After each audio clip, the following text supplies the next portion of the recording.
अस्सलाम वालेकुम। उम्मीद है आप सब लोग खैरियत से होंगे।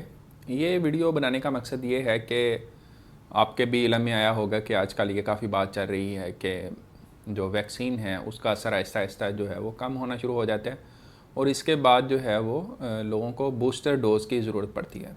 इसके अलावा कुछ लोगों को अपनी जॉब की रिक्वायरमेंट के लिए या फिर ट्रैवलिंग की रिक्वायरमेंट के लिए, जैसे कि पाकिस्तान में बहुत सारे लोग जिन्होंने साइनोफार्म या साइनोवैक चाइना की वैक्सीन लगवाई थी, जो कि बहुत सारे ममालिक के अंदर, बल्कि मोस्टली ममालिक के अंदर अप्रूव्ड नहीं है। यूरोप के अंदर भी, गल्फ़ कंट्रीज़ के अंदर भी ये जो वैक्सीन हैं वो अप्रूव नहीं है। तो ऐसे लोगों को जब भी ट्रैवल करना पड़ता है, पाकिस्तान से बाहर जाना पड़ता है, तो फिर उन्हें जो है वो किसी और वैक्सीन के सर्टिफिकेट की ज़रूरत पड़ती है। तो ज़ाहिर है उसके लिए फिर उन्हें वैक्सीन लगवानी पड़ती है। पहले जो है ये वैक्सीन पाकिस्तान के अंदर तो खैर अवेलेबल ही नहीं थी, लेकिन अब जो है वो पाकिस्तान की गवर्नमेंट ने एक अच्छा इनिशिएटिव शुरू किया है कि आप जो है वो 1200-1300 के करीब फ़ीस पे करके किसी भी जो कंपनी की वैक्सीन है वो जो अप्रूव्ड है फ़ॉरेन ट्रैवल के लिए वो लगवा सकते हैं। चाहे आप एक डोज़ लगवाना चाहें तो आप एक भी लगवा सकते हैं, चाहे आप दो लगवाना चाहें रिक्वायरमेंट के मुताबिक आप दोनों डोजेज़ भी लगवा सकते हैं। तो मैं शायद दुनिया के उन चंद सौ लोगों में से हूँगा जिन्होंने अभी तक जो है वो दो मुख्तलिफ वैक्सीन के मुकम्मल कोर्सेज़ किए हुए हैं। यानी साइनोफार्म की दोनों डोजेज़ भी मुझे लगी हुई हैं और फाइज़र वैक्सीन की भी दोनों डोज़ मुझे लग चुकी हैं।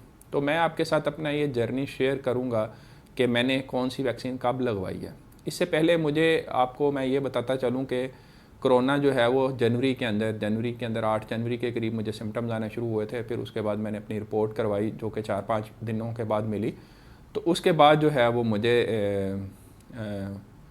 तकरीबन 14 से 15 दिन तक सिम्टम्स भी रहे थे। बल्कि मैंने अपना जो है वो एक्सरे वगैरह करवाया था तो उसमें मुझे फेफड़ों का भी थोड़ा सा मसला आया था, लेकिन अल्हम्दुलिल्लाह बहुत ज़्यादा कोई परेशानी नहीं हुई सिवाय वीकनेस के। तो मेरा अल्हम्दुलिल्लाह जो कोरोना का सफ़र था वो अमन शांति के साथ ही गुज़र गया था।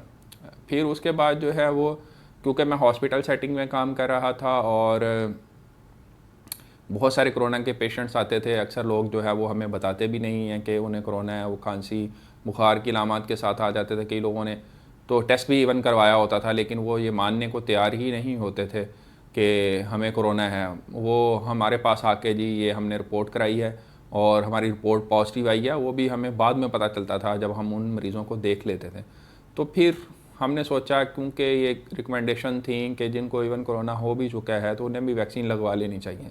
तो फिर 22-23 मार्च को मैंने जो है वो कोरोना की जो फ़र्स्ट डोज़ जो है वो लगवा ली थी। साइनोफार्म की मुझे फ़र्स्ट डोज़ लगी थी और उसके बाद जो है वो मैंने तकरीबन 3 से 4 हफ़्ते के दरमियान में मेरा एक एग्ज़ाम आ गया था। उस वजह से थोड़े मैंने 4-5 दिन लेट जो है वो सेकंड डोज़ साइनोफार्म की लगवाई थी।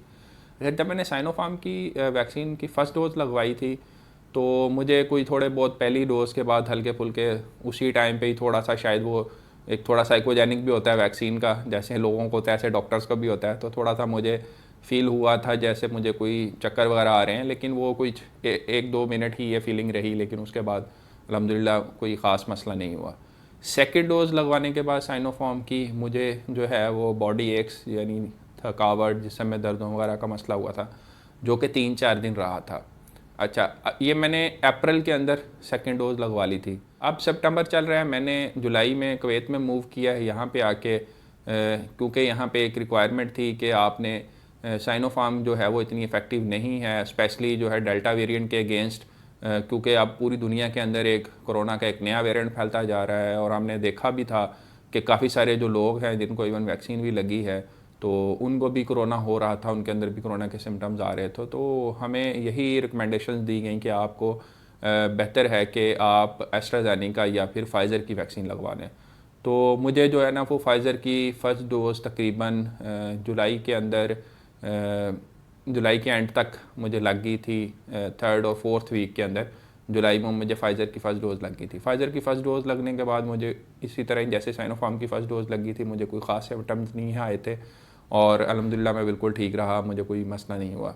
अच्छा, उसके 6 वीक्स के बाद, यानी फ़र्स्ट डोज़ लगने के 6 वीक्स के बाद मुझे फ़ाइज़र की सेकेंड डोज़ लगी, जो कि आज से तकरीबन 15 दिन पहले लगी। मैं वीडियो भी चाह रहा था कि मैं सेकेंड डोज़ के एटलीस्ट 15 दिन के बाद बनाऊँ ताकि कोई खुदा न खास्ता जो इमीडिएट लोगों का ख़दशा होता है कि जी वैक्सीन लगने के बाद शायद कोई बंदे को स्पेशली सेकंड वैक्सीन लगने के बाद, और वो भी यानी 4th डोज ऑफ वैक्सीन लगने के बाद, और फिर आपको पहले इसी साल कोरोना भी हो चुका है, तो इतने शॉर्ट ड्यूरेशन में कोरोना और फिर ये 2 डिफरेंट वैक्सीन्स की आपको मुकम्मल जो है ना वैक्सीनेशन हुई हो, तो शायद कोई खुदा न खास्ता ऐसा कोई मसला बना। तो लेकिन अल्हम्दुलिल्लाह ऐसा कोई मसला नहीं बना। हाँ, 3-4 दिन मुझे सीवियर किस्म की बॉडी एक्स रही, ऐसे ही जैसे कि मुझे कोरोना के दिनों में थी, उसी तरह की मुझे 3-4 दिन बॉडी एक्स ज़रूर रही हैं, लेकिन उसके अलावा अल्हम्दुलिल्लाह कोई नहीं था। मैं सो के उठता था तो काफ़ी ज़्यादा ऐसे महसूस हो रहा था जैसे किसी ने नींद के अंदर मुझे मारा पीटा हो, तो इस तरह की फ़ीलिंग होती थी जब मैं उठता था। लेकिन 2 पैनाडोल की गोलियाँ खा के अपनी ड्यूटीज़ भी मैं करता रहा हूँ, ये नहीं है कि मैं कोई बिस्तर में रहा, ड्यूटीज़ भी करता रहा, चलता फिरता रहा, लेकिन बहरहाल एक फीलिंग ऑफ बीइंग अनवेल जो थी वो रही।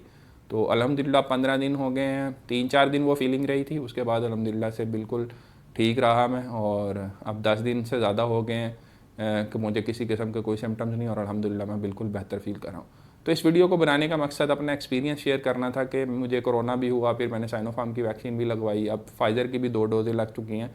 तो ये काफ़ी सारे लोगों को अब ज़ाहिर है जब वो ट्रैवल करना चाह रहे हैं पाकिस्तान से स्पेशली, तो उन्हें ये वैक्सीन लगवानी पड़ेगी, और वो परेशान होंगे कि हम क्या ये सेकंड जो वैक्सीन है वो लगवा सकते हैं कि नहीं। तो ये जो वैक्सीन है मुझे तकरीबन 3 to 4 मंथ्स के गैप से लगी है। मेरे कुछ कोलीग्स को 1 मंथ के गैप से भी लगी है, यानी कि उन्हें साइनोफार्म की सेकेंड डोज को लगे अभी 1 माह ही हुआ था, तो 1 माह के बाद ही उन्हें फाइज़र की वैक्सीन लगी है। इसी तरह मेरे कुछ जो है फ्रेंड्स, उनको एस्ट्राजेनेका की भी दोनों डोजेज़ लग चुकी हैं। तो अल्हम्दुलिल्लाह किसी को किसी किस्म के कोई मतलब सीरियस प्रॉब्लम्स नहीं हुए, और छोटी मोटी यही कोई किसी को फ्लू हुआ थोड़ा बहुत या बॉडी एक्स हुई, उसके अलावा किसी को कोई मसला नहीं बना अल्हम्दुलिल्लाह, और सारे के सारे बिल्कुल ठीक रहे। तो जिन लोगों को रिक्वायरमेंट है इस तरह की वैक्सीन सेकंड लगवाने की, और या जो ट्रैवल करना चाहते हैं, उनकी जॉब की रिक्वायरमेंट है, वीज़ा की रिक्वायरमेंट है, तो मैं आप लोगों को ये रिकमेंड करूँगा कि आप लोग परेशान ना हो, आप इजीली जो वैक्सीन है वो बूस्टर डोज के तौर पे, या जो आपको अगर कंप्लीट वैक्सीनेशन करवानी पड़ती है तो आप करवा सकते हैं, आपको परेशान होने की बिल्कुल भी ज़रूरत नहीं है। इसी तरह ही जो लोग एज अ बूस्टर ही लगवाना चाहते हैं, जिन्होंने जनवरी के अंदर, फरवरी के अंदर जो है वो लगवा ली थी साइनोफार्म, अब उन्हें लग रहा है कि 6 से 8 माह हो गए हैं, क्योंकि काफ़ी सारी जितनी भी अभी तक रिसर्चेज चल रही हैं तो इनमें ये बात सामने आई है कि जिन लोगों को 6 से 8 माह हो चुके हुए हैं वैक्सीन लगवाए, उनके अंदर इम्यूनिटी का लेवल आहिस्ता आहिस्ता कम होना शुरू हो जाता है, उनको री इन्फेक्शन होने के चांसेस बढ़ना शुरू हो जाते हैं। ये तो नहीं है कि सबको हो जाएगी, लेकिन चांसेस फिर भी कुछ ना कुछ बढ़ना शुरू हो जाते हैं। तो काफ़ी सारे इसके ऊपर जो है ना कंसेंसस है कि अगर 6 से 8 माह के बाद आप कोई भी किसी और वैक्सीन की या सेम वैक्सीन की जिसकी आपको पहले 2 डोजेज लगी हुई थी, उनकी भी बेशक जो है वो आप लगवा लें 3rd डोज, जिसे बूस्टर डोज का नाम दिया जा रहा है। तो उससे देखा गया कि इम्यूनिटी का लेवल जो कि गिर रहा था वो काफ़ी बेहतर हो जाता है। तो इस सूरत में भी अगर आपको एज अ बूस्टर लगवाने का जो है वो आपकी रिक्वायरमेंट है या आपका दिल है, तो आप लगवा सकते हैं, आपको परेशान होने की कोई ज़रूरत नहीं है। क्योंकि हमने ये देखा है कि जिस तरह कोरोना लोगों को पहली दफ़ा हुआ है, कुछ लोगों को अब री इन्फेक्शन भी हुई है कोरोना के साथ। मतलब जो हालात आज से 6-8 माह पहले थे वो अब नहीं हैं, क्योंकि स्पेशली जो डेल्टा वेरिएंट है इसके आने की वजह से बहुत सारी डायनामिक्स चेंज हुए हैं, क्योंकि इसकी जो इन्फेक्टिविटी है वो पहले वाले जो वायरस से ज़्यादा है, इसकी जो है सीरियस डिजीज़ कॉज करने की जो सलाहियत है वो पहले वाले वायरस से ज़्यादा है। लेकिन फिर भी कोई अल्हम्दुलिल्लाह इतनी ज़्यादा परेशान होने की बात नहीं है, इवन डेल्टा वायरस से भी, क्योंकि अल्हम्दुलिल्लाह अभी तक पूरी दुनिया के अंदर कोई इस तरह का इसकी वजह से कोई बहुत बड़ा इशू नहीं क्रिएट हुआ। हाँ, इसने क्या किया है कि तेज़ी से, बड़ी रैपिडली से लोगों को इन्फेक्ट किया है, जिसकी वजह से केसेस कुछ देर के लिए बढ़े थे, लेकिन ज़्यादातर उन्हीं जगहों पे बढ़े हैं जहाँ पे ज़्यादातर लोग अनवैक्सीनेटेड थे। वैक्सीनेटेड जगहों पे इससे को बहुत ज़्यादा फ़र्क नहीं पड़ा, क्योंकि वैक्सीन 100% तो इफ़ेक्टिव नहीं है। इसलिए अगर 95% भी इफ़ेक्टिव है तो 100 में से 5 लोगों को वैक्सीन लगने के बाद भी चांस तो रहेगा कि उनको कोरोना हो सकता है, लेकिन सीवियर डिजीज़ होने के चांसेस बहुत कम हो जाते हैं। तो इसलिए बड़ा ज़रूरी है कि सीवियर डिजीज़, हॉस्पिटलाइजेशन से बचने के लिए जो वैक्सीन है वो ज़रूर लगवानी चाहिए। उम्मीद है इस वीडियो से सेकंड जो है वैक्सीन लगवाने के मुतालिक और बूस्टर डोज लगवाने के मुतालिक आपके जो सवालात हैं, ख़दशात हैं, उनको जो है वो एड्रेस करने में मदद मिली होगी। अल्लाह आपको, आपके घर वालों को और आपके तमाम अज़ीज़ व करब को अपने हिफ्ज़-ओ-अमान में रखे। बहुत शुक्रिया। अल्लाह हाफ़िज़।